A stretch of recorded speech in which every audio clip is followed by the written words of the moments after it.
मी धनंजय मुंडे साहेबांचा नौकर नसून परळीतील प्रतिष्ठित व्यापारी आहे। सारंगीताई यांचा आणि माझा व्यवहार 2 वर्षापूर्वी झालेला आहे। त्या व्यवहाराशी धनंजय मुंडे साहेब व पंकजाताई यांचा कुठलाही संबंध नाही। हा व्यवहार 2 वर्षापूर्वी झाला असून त्यांनी स्वतः व्यवहार ठरल्यानंतर त्यांची रक्कम दिल्यानंतर त्यांनी रजिस्ट्री ऑफिसला येऊन रजिस्ट्री करून दिलेली आहे।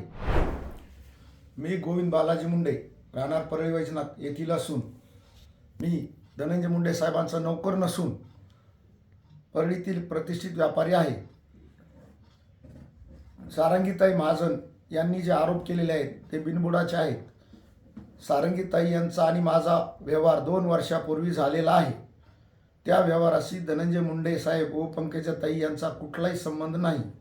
हा व्यवहार 2 वर्षापूर्वी झाला असून त्यांनी स्वतः व्यवहार ठरल्यानंतर त्यांची रक्कम दिल्यानंतर त्यांनी रजिस्ट्री ऑफिसला येऊन रजिस्ट्री करून दिलेली आहे। तरी त्यांना माझी विनंती आहे की त्यांनी विनाकारण माझी व मुंडे कुटुंबियाची बदनामी करू नये। या व्यवहाराच्या वेळी मी किंवा त्यांना इतर कोणीही त्यांना दबाव आणलेला नव्हता। त्यांनी स्वतः येऊन रजिस्ट्री करून दिलेली आहे व हे प्रकरण त्यांनी 2 महिन्यापूर्वी न्यायालयात दाखल केले आहे। तर त्याला मी आव्हान दिलेले आहे, काय होईल ते आता कोर्टामध्ये होईल। तरी त्यांना माझी विनंती आहे की त्यांनी या प्रकरणाशी धनंजय मुंडे साहेब व पंकजाताई यांचा संबंध जोडू नये व माझी नाहक बदनामी करू नये।